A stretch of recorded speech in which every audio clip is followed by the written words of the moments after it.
오늘 본문의 말씀은 어떠합니까? 여러분들이 너무나 잘 아시는 말씀이 되겠죠. 예수님이 잡히셔서 대제사장 앞에서 재판을 받는 내용으로 이야기를 합니다. 여기에 베드로는 예수님이 어떻게 재판을 받고 있는가 그 상황이 궁금해서 따라갔는데 그곳에서 베드로가 3번을 부인하는 그런 내용으로 되어 있습니다. 여러분이 이 말씀을 듣기 전에 이 말씀을 왜 기록했는가 라고 먼저 생각을 한다면 좋은 유익의 시간이 될 줄로 생각을 합니다. 오늘 예수님이 재판을 받는 장면과 또 베드로가 부인하는 그 장면, 이 내용이 무엇을 교훈하기 위하여서 오늘 여기에 성경의 말씀에 기록하고 있는가? 그냥 잡히시어서 그냥 십자가에 달리시면 되는데 굳이 이 사건을 주시고 이 사건이 우리에게 무엇을 교훈하기에 주셨는가라고 생각을 해봐야 한다라고 하는 것입니다. 여러분이 이 마태복음과 이 요한복음을 비교해 보게 되어지면 요한복음은 왜 예수님이 잡히셨는가에 대한 분명한 메시지를 하나 주고 있는 것을 볼 수가 있습니다. 요한복음 18장 12절과 13절의 초반의 말씀입니다. 이에 군대와 천부장과 유대인의 아랫사람들이 예수를 잡아 결박하여 먼저 안나스에게 끌고 가니라고 합니다. 여러분 이 말씀을 어떻게 생각을 합니까? 여기 보면 예수를 잡아가는데 마태는 예수를 그냥 잡아갔다라고 얘기를 해요. 그런데 지금 요한복음에서는 뭐라고 얘기하냐면 결박하여 끌고 갔다라고 얘기를 합니다. 다르죠? 그냥 잡아갔다라고 하는 것과 지금 결박을 해서 끌고 갔다라고 하는 것은 완전히 다른 내용입니다. 여기에 이 결박에 대해서 생각을 해보면 이스라엘에 있어서는 결박은 어떻게 하는 것일까 봤을 때에 두 손을 꼭 묶습니다. 그 다음에 발도 묶는데 이 발은 어느 정도 되면 촘촘하게 길게 하는 게 아니라 조금씩 걸어가 움직일 정도의 상태에서만 발을 묶습니다. 그런데 우리가 이 앞의 장면을 먼저 말씀을 한번 기억을 해보면 지금 예수님이 잡히실 때에 제자들을 바라보시면서 하셨던 말씀이 있어요. 뭐라고 얘기합니까? Let this man go 이렇게 얘기를 합니다. 지금 다시 말해서 그들로 가게 하라고 하는 겁니다. 이 사람들이 가는 것을 용납하라고 이야기를 하고 있습니다. 요한복음에서 요한은 나사로가 죽은 다음에 예수님이 그곳에 가셔서 그 무덤을 향하여서 명언합니다. 나사로야 나오너라 하면서 제자에게 또 이야기를 합니다. 뭐라고 얘기합니까? Let him go 라고 얘기를 하고 있습니다. 결국 예수님이 내가 결박이 되어져서 갈 터이니까 이들은 놓아주라고 하는 겁니다. 나만 잡아가라고 하는 겁니다. 그래서 오늘 제자들이 노임을 받으면서 요한은 왜 예수님이 잡혀가셨는가에 대한 한 단어를 쓰는 겁니다. 그가 대신하여 결박하여서 잡혀가신다라고 하는 겁니다. 그 결박을 당해서 잡혀가신다라고 표현하는 겁니다. 예수님은 묶으시고 결박하고 우리는 대신 풀어주었다라고 하는 말씀이 되어지는 겁니다. 그래서 오늘 재판받는 내용은 뭐냐면 우리가 한마디로 정의하면은 우리를 풀어주기 위해서 대신 결박되어 재판을 받으시는 예수님의 모습을 우리에게 보여주고 싶었다라고 하는 것입니다. 그래서 오늘 내용을 더 깊이 들어가기 위해서 오늘 이 두 가지의 사건을 크게 보는데 이 재판하는 대제사장과 그 무리들 그리고 부인하는 베드로의 모습을 두 사건으로 볼 수가 있습니다. 그래서 먼저 우리가 베드로에 대한 이야기를 먼저 좀 더 생각해 보아야 한다라고 하는 겁니다. 예수님이 최후의 만찬 때에 하셨던 말씀이 있습니다. 뭐라고 말씀했습니까? 너희가 다 나를 버리고 도망갈 것이다라고 분명히 얘기를 해요. 그렇잖아요. 너희가 다 나를 버리고 다 도망갈 것이라고 했습니다. 그런데 오늘 성경을 보게 되어지면 다 도망가지 않았다라고 하는 것을 볼 수가 있어요. 분명히 예수님은 다 도망갈 것이다라고 했는데 그렇지 않은 사건을 이야기를 한다라고 하는 거예요. 지금 베드로는 예수님이 어떻게 되는가에 대한 상황을 알기 위해서 지금 따라가고 있는 겁니다. 졸졸 따라갔습니다. 그런데 베드로만 갔느냐? 베드로만 간 것이 아니에요. 또 다른 인물이 함께 갔습니다. 요한복음 18장 15절의 말씀을 보면 누가 함께 갔다라고 소개하고 있느냐면 이렇게 말씀합니다. 시몬 베드로와 또 다른 제자 한 사람이 예수를 따르니 이 제자는 대제사장과 아는 사람이라. 예수와 함께 대제사장의 집들에 들어가고 라고 얘기를 합니다. 그러면 대제사장과 아는 사람이 누구일까라고 하는 거예요. 바로 요한을 이야기를 합니다. 요한은 요한복음을 기록을 하면서 자신을 이야기를 할 때 나다라고 자기라고 얘기를 하지 않아요. 뭐라고 얘기하냐면 이 사람이라고 하는 표현을 넣습니다. 이 사람. 그런데 이 요한이 대제사장과 아는 사람이라고 얘기를 합니다. 어느 정도 아는 사람인가? 다음에 보면 이렇게 말합니다. 예수와 함께 대제사장의 집들에 들어가고라고 합니다. 무슨 말입니까? 대제사장과 너무나 잘 알기 때문에 집들에 들어갈 수 있는 사이라고 하는 겁니다. 그 정도로 가까웠다라고 하는 겁니다.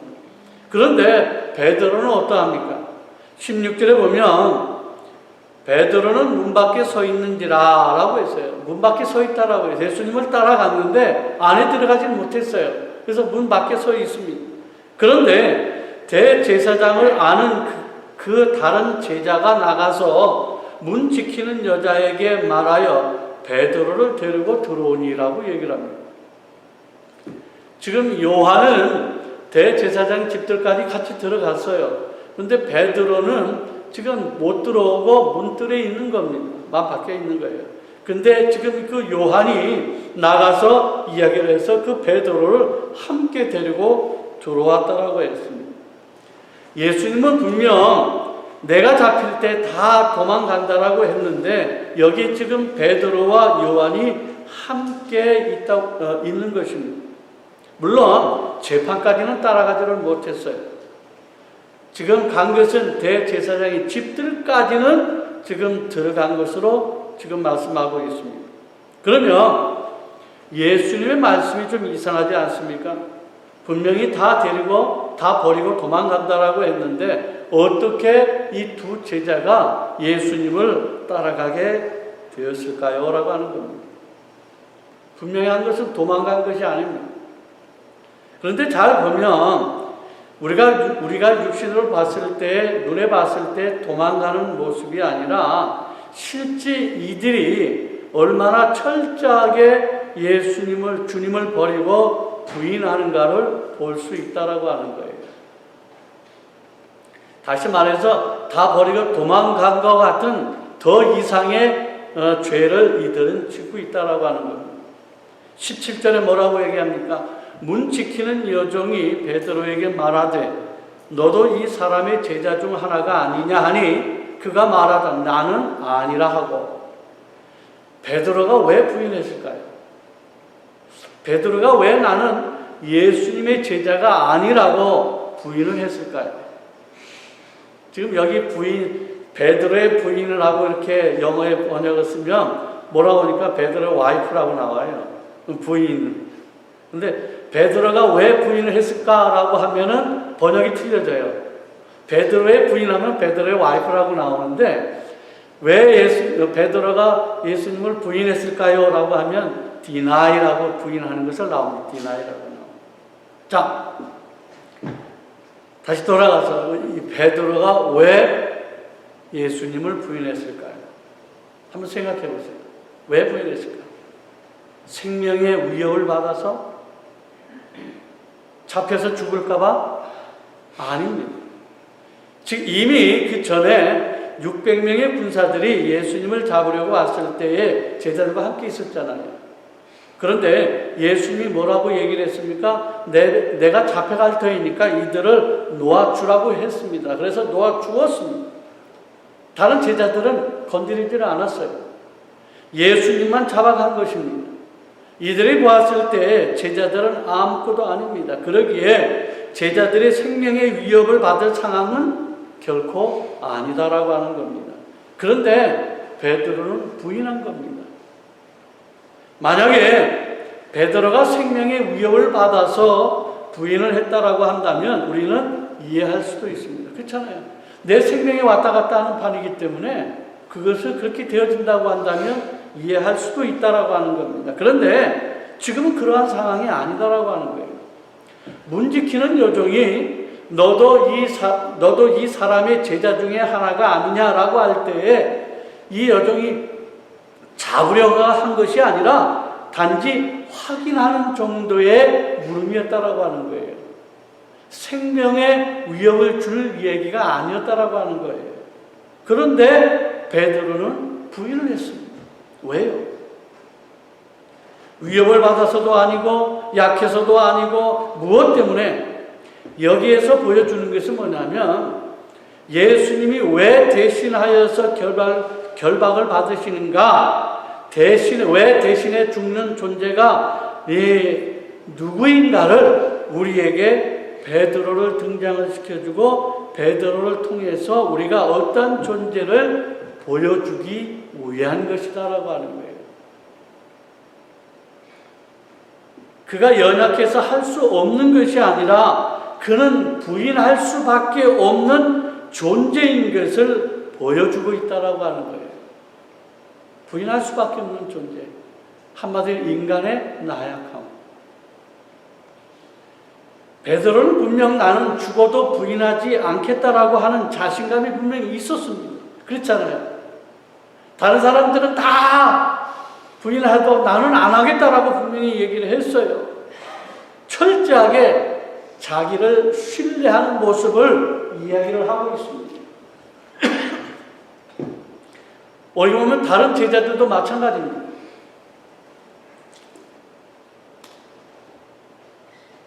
그런데 그들이 부인한 것을 봤을 때 이 모습을 통하여서 철저하게 타인에 의해서가 아니라 생명의 위협을 받지 않아도 자의로 그냥 예수님을 부인했다라고 하는 거예요. 자의로. 그 이유가 무엇일까요? 왜요? 타인의 위협을 받은 것에 부인한 것이 아니라 자의로 부인을 했다라고 이야기할 수가 있습니다. 지금 베드로는 혹시나 하고 예수님을 따라갔어요. 어떻게 되어질 건가? 이분이 분명 3년 동안의 능력을 행하고 분명히 우리의 기대치에 계시는 분인데 이렇게 나약하게 잡혀갈 수가 있는가? 그는 궁금했던 거예요. 그래서 보고 있는데 어떠한 장면이 보여집니까? 지금 예수님이 아무 말씀도 못하고 계시는 거예요. 그냥 가만히 잠잠하시고 매를 맞고 침뱉음을 당하고 멸시를 당하는 모습을 그대로 보여주고 있어요. 예수님이 3년 동안 행하셨던 그 능력의 모습이 하나도 나타나지를 않는 겁니다. 그래서 베드로는 그 모습을 보고 마지막에 이 기대치의 끈이 그냥 놓아버린 겁니다. 아니었구나. 그 순간에 예수님을 이제는 기대할 수가 없다라고 하는 겁니다. 그래서 그는 고의로 예수님을 모른다고 부인한 것입니다. 생명의 위협이 아니라고 하는 겁니다. 이제는 더는 다른 이유도 신봉할 이유도 없는 것입니다. 그래서 스스로 부인한 것을 이야기하고 싶은 겁니다. 오늘 이것을 보여주는 것입니다. 베드로의 모습이 이렇다라고 하는 겁니다. 베드로는 자기의 기대치를 가지고 왔는데 예수님이 그러한 모습을 보이지 않자 예수님을 고의로 버렸다라고 하는 것입니다. 어찌 보면 인간이 그런 존재라고 하는 겁니다. 우리도 신앙생활하면서 분명 하나님에 대한 기대치가 있습니다. 내가 하나님을 믿게 되어지면, 내가 예수님을 믿으면, 그러면서 내가 바라는 기대치가 분명히 있습니다. 그런데 자기의 기대치에 하나님이 역사하지 않으면 어떻게 합니까?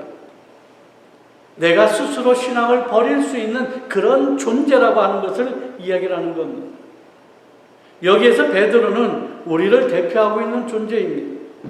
나는 항상 나를 신뢰합니다. 나는 할 수 있다. 나는 분명히 주님을 섬길 수가 있다. 나는 절대 주님을 부인하지 않겠다. 스스로 신뢰하지만 실제 너희는 그러한 존재가 아니다라고 하는 거예요. 그러면 좀 더 나가볼까요? 여기 제사장의 무리가 나옵니다. 재판을 하고 있는데 지금 예수님은 가만히 계십니다. 앞에 보면 59절에서 60절을 보게 되어지면 뭐라고 말씀하냐면 대제사장들과 온 공회가 예수를 죽이려고 그를 칠 거짓 증거를 찾으매 거짓 증인이 많이 나왔으나 얻지 못하더니 후에 두 사람이 와서라고 얘기를 합니다. 많은 증인들을 불러다가 계속 이야기를 했는데 이 증인들이 한 명도 말이 맞지 않다라고 얘기를 하고 있어요. 지금 예수님을 죽이려고 거짓 증인자들을 데리고 왔어요. 그래서 다 이야기를 하게 했는데 이들의 말 자체도 서로 맞지를 않는다라고 하는 거예요. 예수를 잡아 넣어야 하겠는데 어떠한 증인을 내세워도 예수님의 잘못을 올바르게 말하지를 못하고 있다라고 하는 겁니다. 오늘 이 내용은 간단한 겁니다. 예수님은 아무 흠도 없는 거짓이 없는 분으로 보여주고 있는 겁니다. 가룟 유다도 내가 무죄한 피를 팔고 죄를 범하였다라고 하고 자살하고 맙니다. 죽습니다. 베드로가 3번 부인한 다음에 어떻게 되어집니까? 오늘 본문의 뒤에 75절에 이렇게 얘기를 합니다. 이에 베드로가 예수의 말씀에 닭 울기 전에 내가 3번 나를 부인하리라 하심이 생각나서 밖에 나가서 심히 통곡했다라고 했습니다. 빌라도도 어떻게 얘기합니까? 마태복음 27장 24절에서 이렇게 합니다. 이 사람의 피에 대하여 나는 무죄하니 너희가 당하라라고 얘기를 하고 있습니다.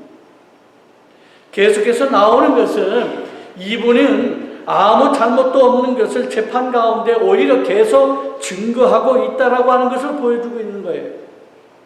결국 나온 것이 뭡니까? 오늘 본문 61절에 이야기합니다. 이르되 이 사람의 말이 내가 하나님의 성전을 헐고 사흘 동안에 지을 수 있다 하더라 하니 지금 유일하게 죄를 씌울 수 있는 이야기를 이렇게 얘기를 하고 있습니다. 그런데 마가복음은 이 내용에 대해서 다르게 표현을 합니다. 14장 58절과 59절입니다. 우리가 그의 말을 들으니 손으로 지은 이 성전을 내가 헐고 손으로 짓지 아니한 다른 성전을 사흘 동안에 지으리라 하더라 하되 그 증언도 서로 일치하지 않더라라고 얘기를 합니다. 지금 2명이 나와서 이야기하는데 그것도 서로 말이 틀리다라고 얘기를 하고 있습니다. 그런데 다시 여러분들 한번 질문해 볼까요?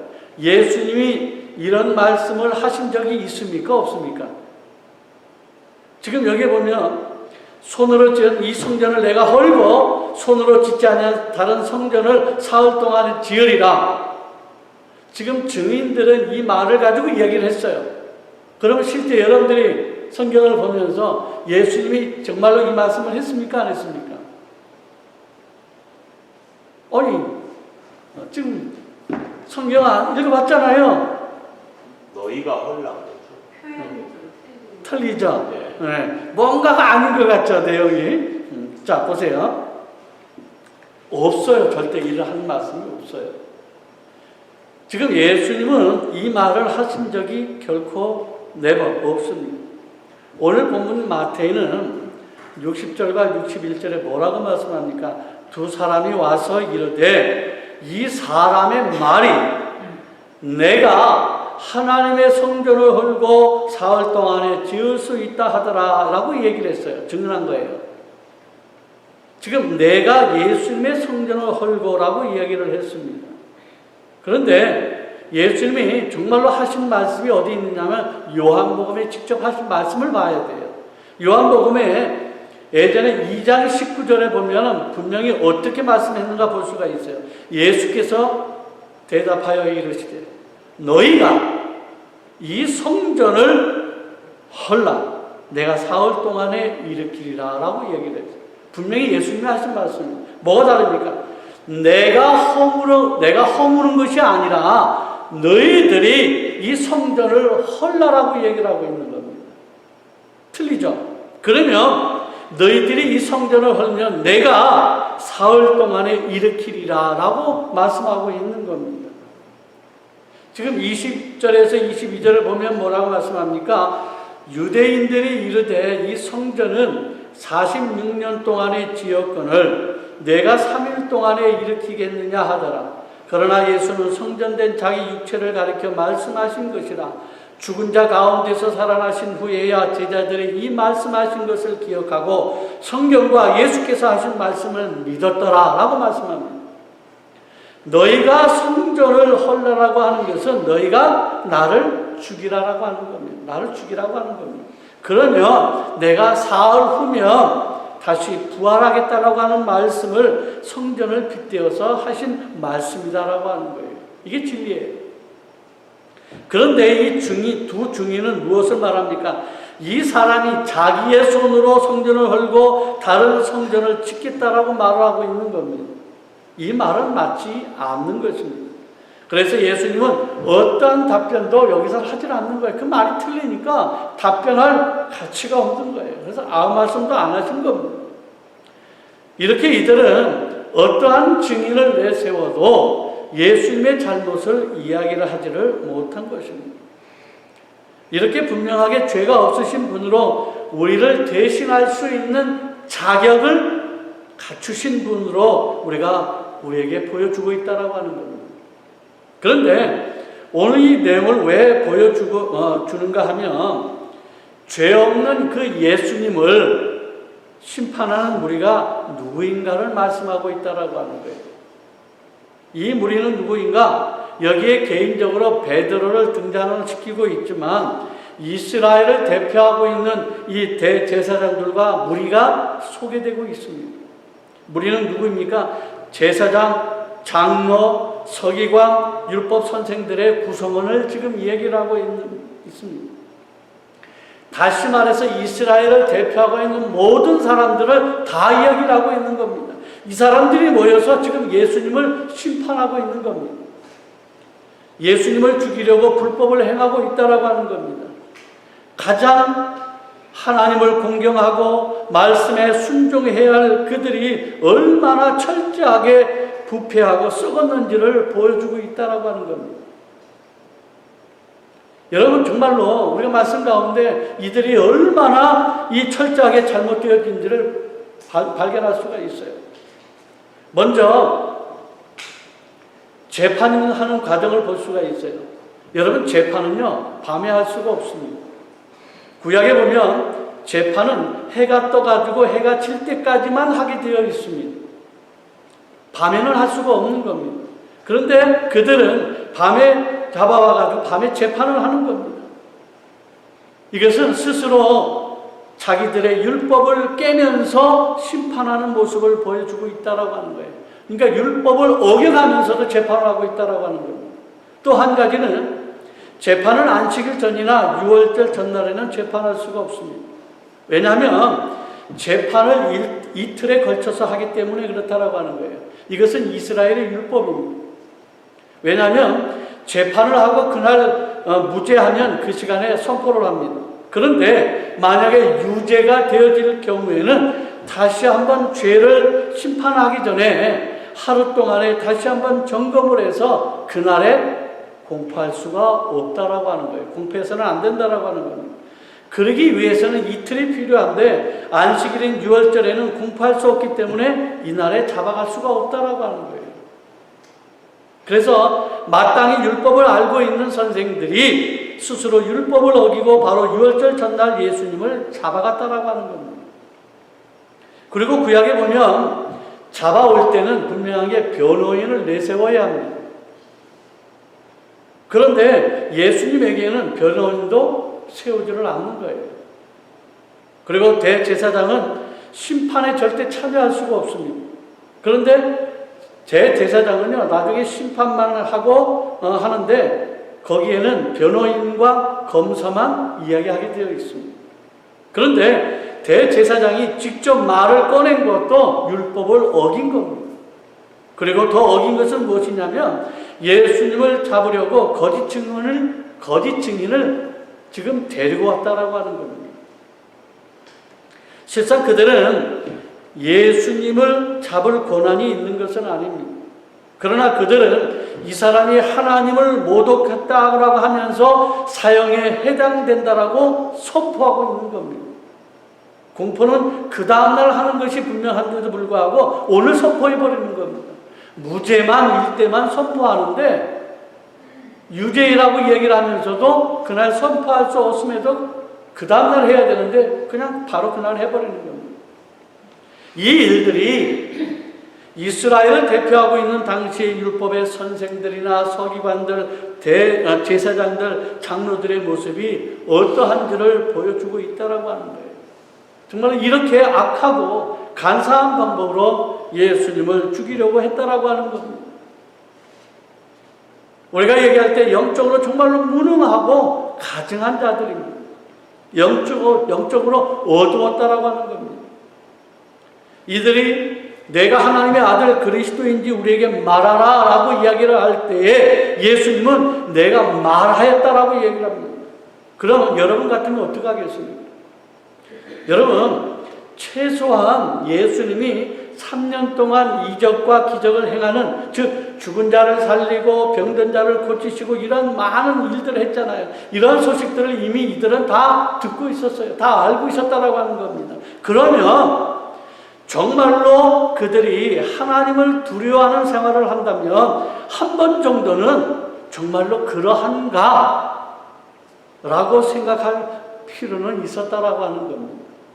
어차피 내일 재판의 결과를 선포하는 것이기 때문에 하루 동안에 점검할 필요가 있었다라고 하는 것입니다. 최소한 여호와를 경외한다는 말입니다. 그러나 그들은 그러한 시간조차도 가지질 않았습니다. 그냥 이 사람은 사형에 처한다라고 공표해버린 겁니다. 이들이 바로 당시 백성의 모습이었다라고 하는 것입니다. 어떠한 신학자는 이런 모습을 이렇게 표현을 했습니다. 예수님의 마지막 날 심판의 모습으로 바꾸라고 얘기를 합니다. 즉 흠없는 예수님 앞에 서 있는 많은 무리가 변명하고 있는 것으로 생각하라는 것을 이야기를 하고 있는 겁니다. 이들이 심판을 끝내지 아니하고 지금 누구에게 넘깁니까? 빌라도에게 넘깁니다. 여러분, 빌라도에게 왜 넘겼을까? 자기들이 그렇게 공포했으면은 사형에 해당된다고 선포를 했으면 끝나게 되잖아요. 근데 굳이 왜 그 다음에 예수를 빌라도에게 넘겼을까라고 하는 거예요. 우리는 흔히 지금 이스라엘 백성들은 로마의 속국으로 되어 있고 노예로 되어 있기 때문에 우리는 흔히 죽일 수 있는 권한이 없기 때문에 이 빌라도에게 죽여달라고 보내었다라고 얘기를 합니다. 그것은 그냥 사람의 말입니다. 아니, 스데반이 복음을 증거할 때에 이스라엘 백성들이 어떻게 합니까? 돌을 쳐서 죽입니다. 빌라도에게 안 들어갔어요. 가늠한 여인을 끌고 왔습니다. 어떻게 할까요? 라고 얘기를 할 때 예수님은 뭐라 합니까? 너희 중에 죄가 없는 자가 돌을 치라고 얘기를 합니다. 무슨 말인가 하면 당시의 로마법이 아니라 하더라도 그 정도는 돌을 쳐가지고 죽일 수 있는 권한은 그들에게 있었어요. 그렇다면 굳이 예수님을 빌라도에게 죽여달라고 넘길 필요가 있었는가? 없었다라고 하는 거예요. 그런데 왜 빌라도에게 넘겼을까라고 하는 겁니다. 내가 베드로가 고의로 나로 인해서 주님을 거절하고 이스라엘 백성들이 거절함으로 인해서 이방인들을 대표하는 빌라도에게 넘겨진 것입니다. 즉 오늘 사건은 무엇이냐면 예수님의 죽으심은 바로 우리의 죄악, 이스라엘의 죄악을 위해서, 이방인의 이 세상 사람들의 죄악을 위해서 죽임을 당하는 모습을 보여주기 위해서 이방인인 빌라도에게 예수님을 넘겨주었다라고 하는 것입니다. 만약에 이스라엘 안에만 예수님 그냥 돌려쳐서 죽였거나 끝났으면 이것이 세상에 공포되었을 일이 없잖아요. 그렇잖아요. 그러면 이스라엘 국회전 이 안에서만 벌어지는 일들로 끝나기 때문에 세상적인 예수님은 될 수가 없다라고 하는 거예요. 결국은 베드로를 통해서 나타나는 결정은 뭐냐면 예수님의 죽음이 세계의 역사 가운데에 선포되어지는 사건을 이야기를 하고 있는 겁니다. 지금 예수님의 이 죽으시는 사건은 이스라엘에게 해당되어지는 사건만이 아니라 세계적인 모든 이들을 위한 세계적인 사건으로 선포되기 위해서 빌라도에게 넘겨졌다라고 얘기를 하고 있는 겁니다. 그래서 예수를 믿는 사람에게만 아니라 세계 모든 이들이 예수를 알게 되어지고 예수를 찾는 기회를 얻기 때문에 이런 시간을 갖게 되어진 거예요. 그러면 오늘 이 사건이 왜 기록되어졌을까? 구약에 예수님이 많은 고통에서 죽기로 되어 있기에 이분이 참 메시아다, 이렇게 메시아로서 심판을 받고 죽으신다라고 하는 것을 보여주기 위해서 기록을 했다라고 하는 것입니다. 구약의 이사야 53장 2절에 3절에 뭐라고 말씀합니까?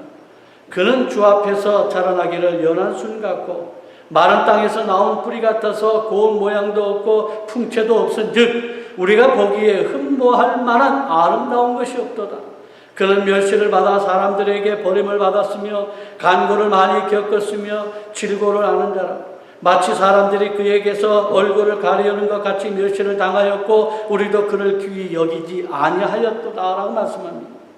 그럼 여기에서 우리가 가질 질문은 무엇인가? 이 말씀을 보면서 왜 베드로와 이스라엘 백성이 예수님을 받아들이지 못했는가를 우리는 질문해 봐야 한다라고 하는 거예요. 왜 예수님을 베드로는 또 이스라엘 백성들이 받아들이지를 못했는가라고 하는 거예요. 예수님은 분명 뭐라고 말씀합니까? 내가 메시아라고 분명히 말씀하셨어요. 그런데도 불구하고 왜 바리새인과 율법 선생들, 이스라엘 백성들이 받아들이지를 못했느냐라고 하는 거예요. 이스라엘 장로들과 그들은 메시아에 대한 최소한의 기대치가 있었습니다. 그런데 그들은 지금 메시아는 이런 모습이 될 수가 없다라고 하는 것으로 생각했다라고 하는 것입니다. 성경 말씀한 대로 흠모할 만한, 존경할 만한 모습이 없었다라고 하는 겁니다. 그래서 예수님이 내가 메시아라고 말할 때 대제사장이 어떻게 합니까? 자기 옷을 찢으며 오히려 신성 모독을 했다라고 하면서 거절했다라고 하는 겁니다. 분명히 예수님이 내가 메시아다라고 했지만 대제사장은 거부했어요. 자기 옷을 찢으면서. 베드로도 마찬가지입니다. 우리가 여기에 베드로가 뭐라고 이야기를 하느냐면 영어로 이렇게 이야기를 합니다. We esteemed him not, 이렇게 표현합니다. 뭐라면 우리도 귀하게 여기지 아니했다라고 하는 겁니다. We esteemed him not, 이렇게 표현하는 겁니다. 존경하지 않았다라고 하는 겁니다. 그 다음 이사야 53장 7절을 봅니다. 그가 곤욕을 당하여 괴로울 때에도 그의 입을 열지 아니하였으며 마치 도수장으로 끌려가는 어린 양과 털 깎는 자 앞에서 잠잠한 양같이 그의 입을 열지 아니하였도다.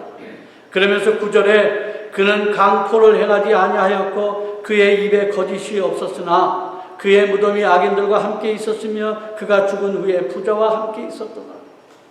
지금 누구를 위해서 이렇게 하신 겁니까? 6절에 뭐라고 얘기합니까? 우리는 다 양 같아서 그릇 행하여 각기 제 길로 갔거늘 여호와께서는 우리 모두의 죄악을 그에게 담당시키셨도다. 예수께 모든 죄악을 다 뒤집어 씌워 죽게 만든 우리를 위해서다라고 얘기를 하고 있는 겁니다. 하나 더 옵니다. 이사야 50장 6절의 말씀입니다. 나를 때리는 자들에게 내 등을 맡기며 나의 수염을 뽑는 자들에게 나의 뺨을 맡기며 모욕과 침뱉음을 당하여도 내 얼굴을 가리지 아니하였느니라. 그들이 예수님에게 뺨을 때리고 모욕과 침뱉음을 해도 나는 스스로 피하지 아니했다라고 하는 거예요. 가만히 맞았다라고 하는 겁니다. 가만히 당했다라고 하는 겁니다. 왜요? 예수님은 온 인류의 죄를 해결하기 위해서는 이러한 모든 인류의 버림을 받아야 하기 때문에 그렇다라고 하는 겁니다. 인류에게 죄인이 아니지만 인류의 죄인으로 무시를 받고 멸시받는 버림이 있어야만 인류를 구원할 자격이 주어지기 때문이다라고 하는 겁니다. 그래서 베드로의 부인이 나오는 것이고 백성들을 대표하는 제사장이 나오는 것이고 세상을 대표하는 빌라도가 나오는 것입니다. 그래서 오늘 우리는 본문 속에서 우리에게 주어지는 교훈을 한번 생각해 보아야 합니다. 첫째는 오늘 재판 가운데에 인간이 어떤 존재인가를 보여주고 있다라고 하는 것입니다. 베드로와 제사장 무리가 왜 예수님을 버렸는가에 대해서는 자기들의 기대치가 아니었기 때문에 버렸다라고 하는 것입니다. 그들의 기대치는 아마 능력 있는 왕으로서 당당한 위치에 서 있는 분이어야 되겠죠. 그래서 세상의 원리인 힘을 얻기 위한 그들의 만족을 주지를 못했다라고 하는 겁니다. 이것은 아마 우리의 신앙생활 속에서 마찬가지일 겁니다. 내가 생각하는 기대치, 내가 하나님한테 요구하는 그 기대치가 만약에 얻지를 못하게 되어지면 베드로와 이런 이스라엘 백성들과 같은 그런 상황이 될 수밖에 없다라고 하는 겁니다. 그래서 우리 인간이 어떤 존재인가 알 필요가 있다라고 하는 겁니다. 두 번째는 예수님이 재판을 받으신 것은 대신에 죽으시는 존재들이 누구인가를 우리의 실체를 드러내는 것이다라고 하는 겁니다. 우리는 그러한 존재인 것을 알고 이러한 존재의 모든 죄악을 담당하시고 대신하시는 주님, 그래서 그분이 왜 오셨고 어떤 분인가를 알게 만드시려고 오늘 이 말씀을 주셨다라고 하는 것입니다. 마가복음 14장 71절과 72절에 이렇게 말씀하고 있습니다. 그러나 베드로가 저주하며 맹세하되 나는 너희가 말하는 이 사람을 알지 못하노라 하니 닭이 곧 2번 울더라. 이에 베드로가 예수께서 자기에게 하신 말씀 곧 닭이 2번 울기 전에 내가 3번 나를 부인하리라 하심이 기억되어 그 일을 생각하고 울었더라. 아마 베드로는 닭이 첫 번째 울 때에 마음을 돌이키든지 아마 떠나든지 해야 하는데 3번째 부인할 때 닭이 울 때야 예수님의 말씀이 기억되어졌다라고 하는 거예요. 그리고 그 일을 생각하면서 울었다라고 얘기를 합니다. 이는 이렇게 우리는 정말로 아둔하다라고 하는 거예요. 한 번 울 때 생각을 했어야 되는데 예수님 하신 말씀처럼 다 3번 부인할 때까지 몰랐다라고 하는 거예요. 우리의 모습이 그렇다라고 하는 겁니다. 우리의 존재가 그렇다라고 하는 것입니다. 그런데 중요한 것은 이러한 우리를 대신하여 그러한 무지막지한 우리를 대신하여서 예수님은 기꺼이 결박을 당하셨다라고 하는 겁니다. 이러한 사실에 우리는 감격하고 감사하는 마음이 있어야 한다라고 하는 겁니다. 잘난 나를 살리신 것이 아니라 예수님을 부인하고 거절했던 이러한 무지막지한 나를 살리시기 위하여 결박당하신 그 예수님, 그 은혜를 우리가 생각해서 할 때마다 우리는 감격하고 감사해야 한다라고 하는 겁니다. 그리고 새로운 생명을 얻은 존재로서의 삶이 우리는 이 땅에 나타나야 할 줄로 압니다. 주 안에서의 성화의 삶을 통하여 정말로 주님 앞에 영광을 올리는 그러한 복된 삶이 되어야 한다라고 하는 것입니다. 오늘 우리는 예수님이 잡히시는 이 모습, 예수님이 이스라엘 백성들 앞에서 재판을 받으시는 이 모습 속에서 정말로 우리는 그러한 존재인데 그러한 존재임에도 불구하고 우리를 살리시기 위하여서 결박을 당하시고 재판을 받으실 때 온갖 모욕과 고통을 다 당하시고 십자가에 달려 돌아가셨다. 정말로 그 은혜가 얼마나 감사한지, 감격해 흘리는 눈물이 우리가 필요하고, 그러한 가운데 사랑을 받았던 우리라고 한다면 분명 우리의 삶에서 어떤 모습으로 살아가야 될 것인가. 이제는 더 아둔한 모습이 아니라 정말로 지혜로운 자의 모습으로 주님이 원하시는 삶을 살아가야 되지 않겠는가. 그러게 오늘도 주 안에 있기를 원하고 너무나 연약한 존재이기 때문에 주의 주는 말씀 가운데 힘을 얻고, 그래 주님이 주시는 그 사랑 가운데 용기를 얻어서 우리에게 주어지는 이 삶을 통해 날마다 주님 앞에 영광을 돌리는 그런 삶이 되어야 하지 않겠는가. 오늘 주어지는 말씀 가운데 우리에게 이렇게 말씀하고 있습니다. 그러게 오늘 이 말씀을 지혜롭게 듣는 자에게 있어서 정말로 새로운 피조물 되어진다로서 이 땅에 정말로 하나님의 새로운 피조물 된 자로서의 삶이 온전히 나타나야 되지 않겠는가. 그래서 여러분들의 삶이 정말로 주님 앞에 온전히 영광을 돌려주는 귀한 삶을 통하여 이 땅에 더 많은 주님을 찾는 자가 나타나고 주님의 영광이 온전히 드려지는 귀한 삶으로 살아가기를 주 예수 그리스도의 이름으로 간절히 축원을 드립니다. 아멘. 기도하겠습니다. 오 아버지 하나님,